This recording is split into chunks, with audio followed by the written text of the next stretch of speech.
Bonjour, bienvenue. So today we're back again with another reaction video with the Edwards. And this one is La Trilogie Crash Bandicoot. So I really love the Crash Bandicoot games.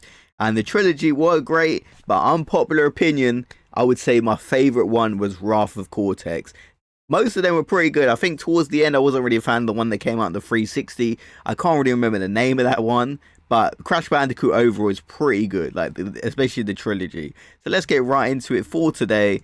And let's relive some memories. And before we do, shout out to Shik and I once again for the English subtitles. Like I always say, they always do a great job. So obviously show your appreciation to them in the comments. So let's get right into it for today. Let's go.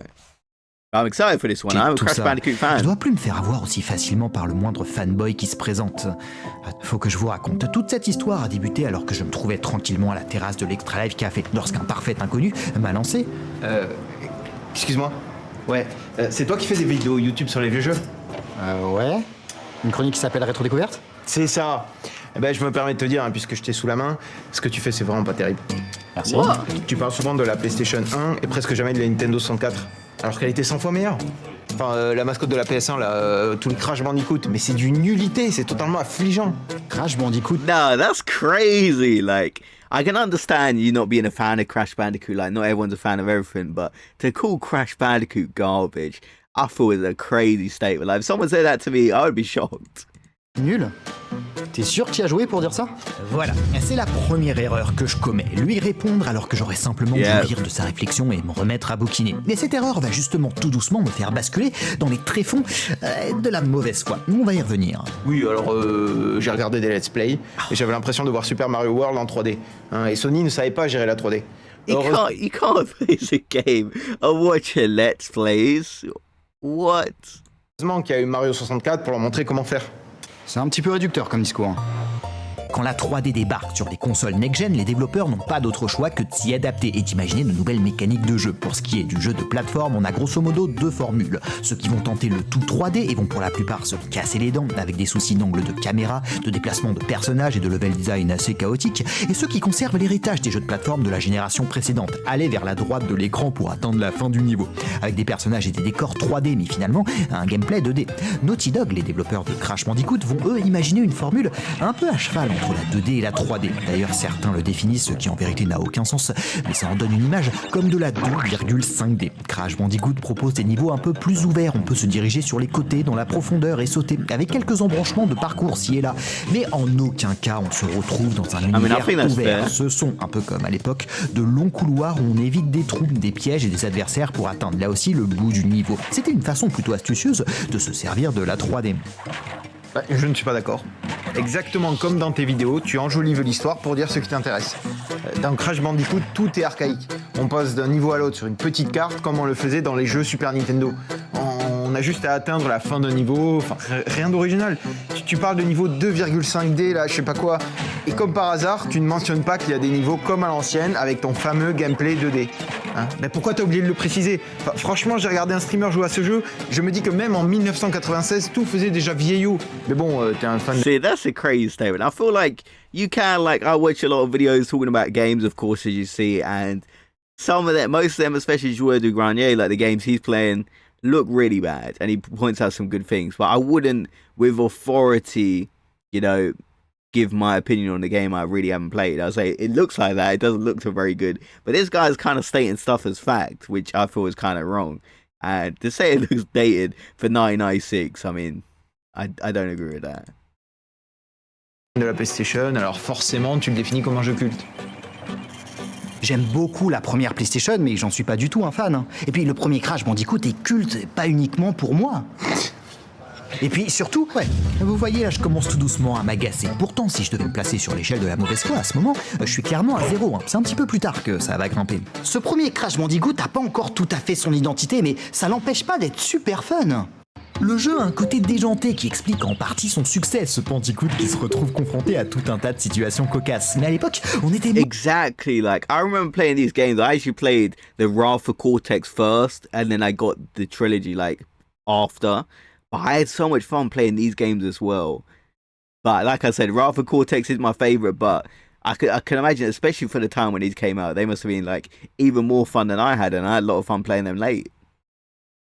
Mort de rire face au jeu. On a une réelle variété de décors, de situations et personnages, mention spéciale au boss qui propose de réels petits challenges originaux. Enfin, tu peux décemment pas affirmer que Crash est un mauvais jeu.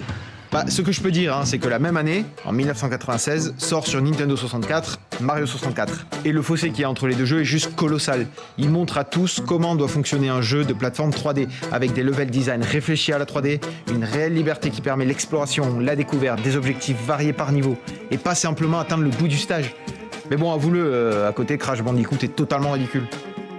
I mean, I do like Super Mario 64 a lot. That is one of the best games. Like, I might even say of all time. Like, it's just such a great game. Like, you can pick out, play, and still have a lot of fun, and it stands the test of time. But that I kind of see it as like a completely different like genre and game to Crash Bandicoot. I guess they kind of like have similarities, I guess, but I just view them as like so different that I wouldn't even compare them. I don't know, maybe that's just me. Non mais il faut arrêter avec ça. Aujourd'hui, on surestime complètement l'impact de Mario 64. Bah voilà, on est parti. Niveau 1 de la mauvaise foi. C'est inévitable, débattre avec un fanboy prêt à user de tous les arguments en sa possession, y compris les plus farfelus, pour aller dans son sens, vous amène invariablement à faire de même. Et tu sais comment je vais te le prouver ? En te parlant de Jason Rubin. Je te l'accorde, Mario 64 a eu un certain impact, pas si fou que ça, dans l'histoire du jeu vidéo. Certains ont repris, que ce soit sur PlayStation comme sur Nintendo, le game design général du titre. Ces différents mondes ouverts dans lesquels on pénètre via un hub central et des portails, avec tout un tas d'objectifs à remplir dans ceux-ci. L'exemple le plus frappant, c'est Banjo-Kazooie. Quand les petits gars Cherrer découvrent Mario 64, ils reprennent presque à zéro le développement de leur jeu. Oui, ils changent tout pour en faire un futur jeu 3D à la Mario 64 qui deviendra au passage un des meilleurs jeux de la machine. Mais justement, dans une interview donnée pour Pixel Love, Jason Rubin, l'un des co-créateurs de la firme, explique que chez Naughty Dog, même après avoir découvert Mario 64, il n'a jamais été question de revenir sur leur copie. En aucun cas, ils souhaitaient faire du Mario 64. Ils sont restés sur du Crash Bandicoot.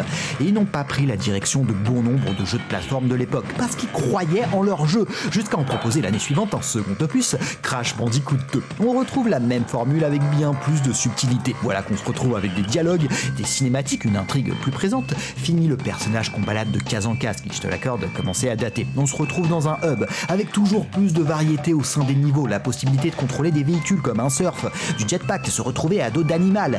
Les séquences de jeu gagnent en dynamisme. L'exemple le plus frappant, c'est lorsque... Yes, as a kid, I used to love those missions where you just ride the animal. I have no idea why, but it just felt so satisfying to play, didn't it? Boule nous poursuit. Cette fois-ci sont présents des boosts, des mines, des portails sous lesquels on doit glisser. Le côté cartoon est renforcé avec des morts toujours aussi drôles. Observe ici le caleçon de Crash qui retombe sur le visage de l'ours.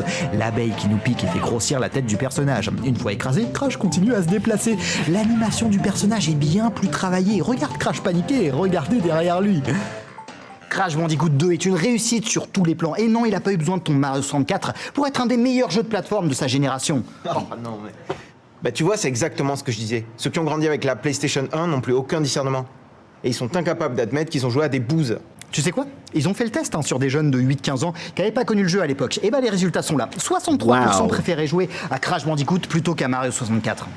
Bon, ok, là je crains vraiment d'un cran. On pourrait... Okay, I do think that is crazy. Yeah, completely made that stat up. It's fake.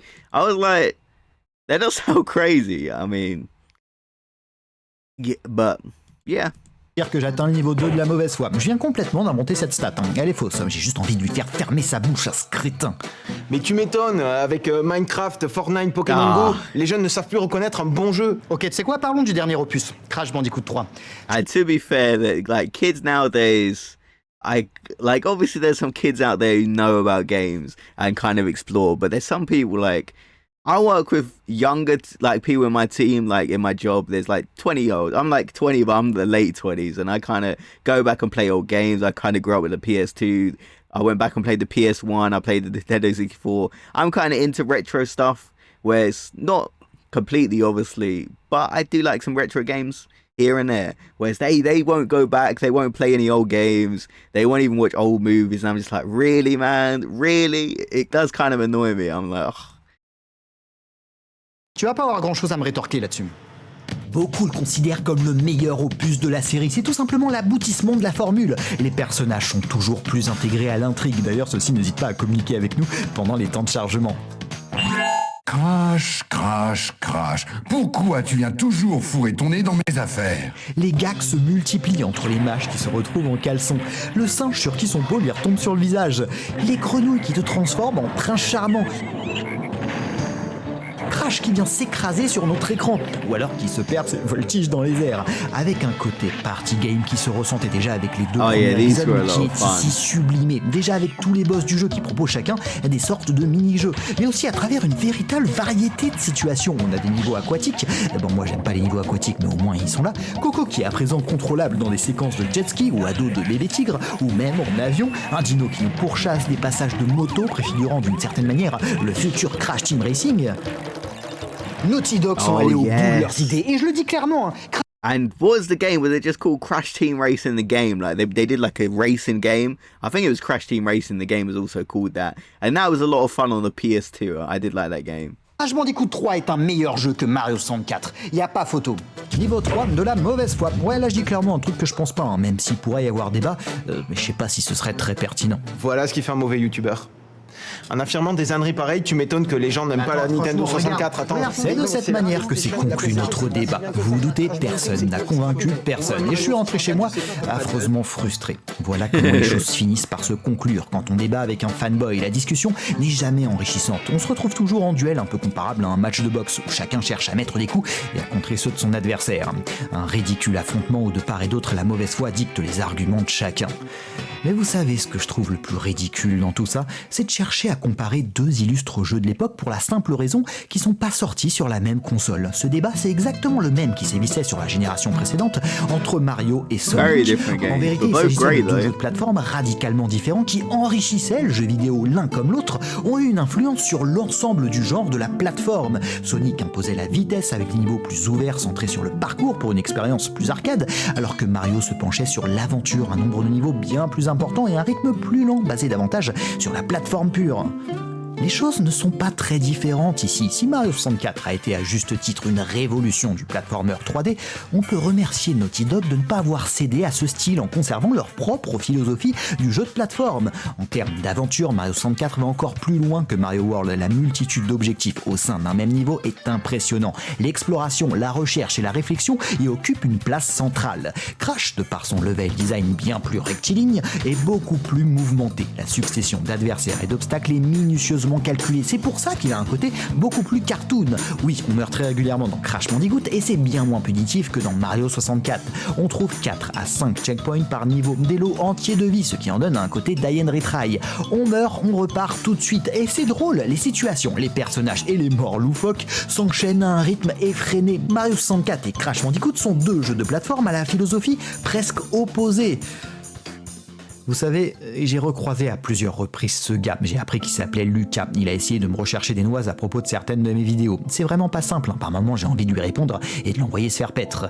Mais la plupart du temps, je parviens à rester détaché de ses provocations. Des fanboys, que ce soit dans le jeu vidéo ou dans tout un tas d'autres domaines, vous allez en croiser dans votre vie. Laissez-les enfermer dans leurs convictions et dans leur mauvaise foi. Ne rentrez pas dans leur jeu. Je suis persuadé qu'ils manquent de recul et d'amour envers ce média pour pouvoir apprécier la réelle nature du jeu vidéo. Les bons jeux ne se cachent pas à travers une marque, une console, un éditeur ou même un unique personnage. Franchement, à l'époque des consoles 16 bits, c'était une véritable chance que deux jeux d'un même genre à la même période soient si différents et pourtant l'un comme l'autre si qualitatifs. Ce drôle de hasard s'est reproduit quelques années plus tard avec les excellentissimes Crash Bandicoot et Mario 64. Et je considère qu'au lieu de les comparer et les séparer, il est bien plus intéressant de les rassembler et de se réjouir de leur existence à tous les deux. Le rétro gaming, c'est pas plus compliqué que ça. Okay, a great video there from Edward. I really like that one because I used to love the Crash Bandicoot trilogy and Ratha Cortex as well. Like Crash Bandicoot was such a great series. And we'll let the credits play out and then I'll talk after.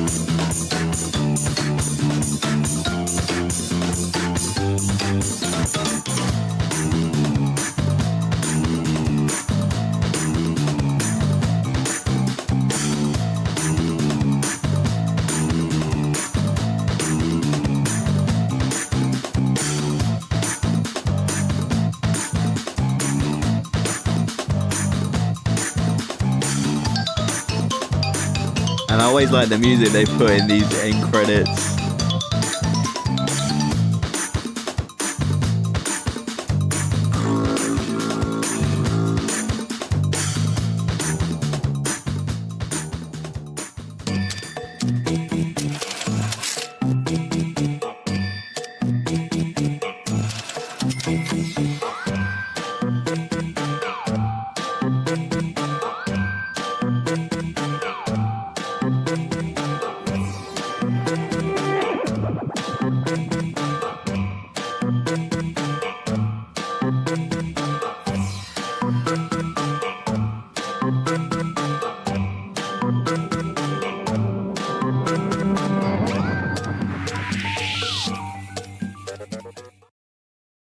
Okay, so I really did enjoy that video covering the Crash Bandicoot trilogy, and I did lose my voice a little bit back there. I do apologize, you know, after working. I do these videos in my spare time, you know, I like reacting, and I really enjoy watching them. That's why I don't upload as much, you know, because I do work. I wouldn't say I work hard, but you know, you go to work and you come home. Like, I want to enjoy these videos, relax and watch them when I can, and put my full effort into it. But I really did enjoy this covering the Crash Bandicoot trilogy, because these games were so much fun. I don't feel like you can actually judge them from a let's play. I mean, you can make opinions, of course. Like, I react to videos talking about games. Some of the games I haven't played, but you know, I listen to the points. I'm like, based on what you're describing, I don't think it's for me. But would I speak with authority on that game? I personally wouldn't speak on authority on something I really haven't played. I'll say, don't look like the game for me. It looks kind of bad, I'll admit that, but I wouldn't go out and start a debate about a game I haven't played. But maybe that's just me.